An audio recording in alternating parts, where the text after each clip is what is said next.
Hello, I'm Becca and I'm a gluten-free girly, and I recently travelled to Oslo in Norway and I wanted to share everything I ate as a gluten-free girly in Oslo. So on our first morning we tried to go to the oldest bakery in Norway, but turns out it didn't open until 10 AM and at 10 we had an excursion booked, so we had to skip that and we went to a different restaurant, but they only really sold muffins and I didn't fancy a muffin for breakfast, so we skipped breakfast and headed straight for lunch. So we've come to Cafe Cathedral, which I've seen on Find Me Gluten Free, the app that I always use when I'm travelling. They have lots of gluten-free options apparently. I think that people on the app have said that things are labelled in the menu, but we'll investigate that.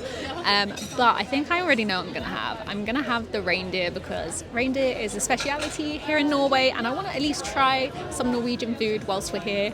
And I'll give you my reaction and we'll see how we do. So on the menu, things are labelled with numbers. You can see just there it says 1 and 9, and 1 is wheat and 2 is barley. So everything is labelled, which makes it easier to see, and also they make all the pizzas gluten-free anyway. This is what I'm going to have, the reindeer and vegetables. So this is what the meal looked like when it arrived. It came with a sauce and some vegetables and the sauce was very nice, and this meal cost 545 Norwegian kroner, which is £38, so pretty pricey. So the food has arrived and so is the drink. I've gone for a porn star martini, but this smells incredible and I'm very excited to try some reindeer. I've also got a sauce, but I'm not quite sure what the sauce is. This is what it looks like.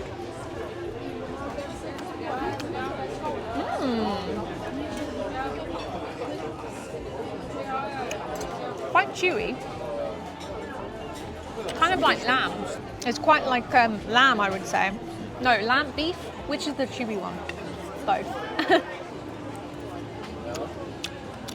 Ooh, that is good. Nice sauce. We've got potatoes as well. But yeah, highly recommend. I'm not going to lie. I think it was quite expensive. But it's good. And at the end of the meal we decided to order a gluten-free and vegan brownie, so we shared that, and this was the total cost for the meal including Toby's food and drinks too. Good.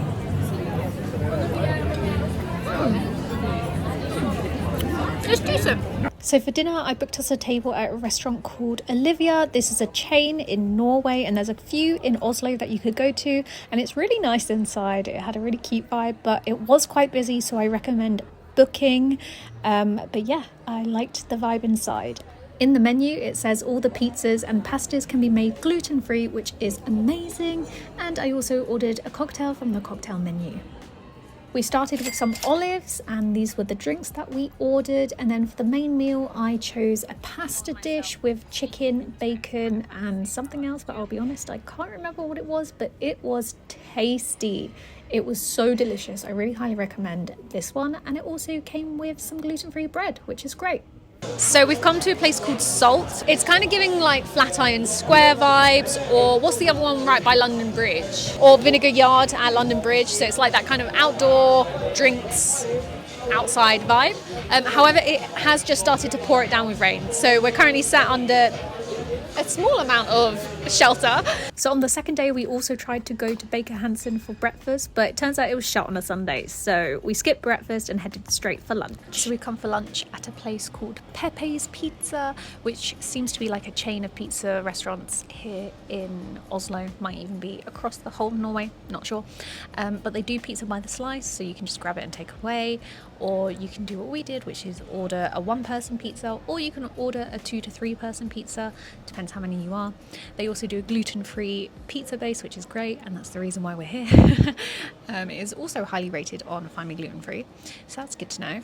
But it's literally just opened. It's just gone midday.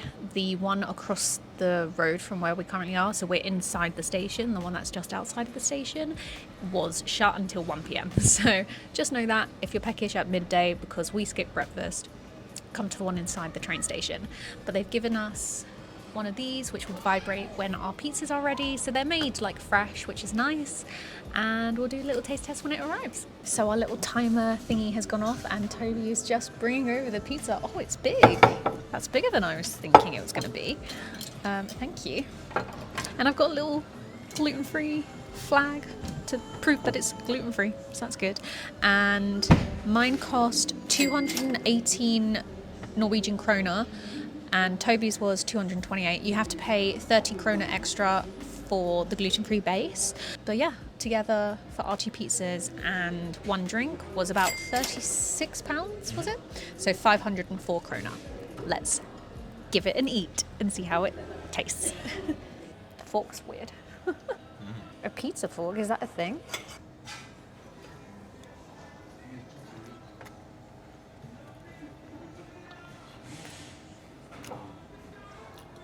It's not bad. I wouldn't say it's the best gluten-free pizza I've had. You know what? The Domino's gluten-free Shah pizza base is really good. But it's nice. I like it. I'm going to continue eating it.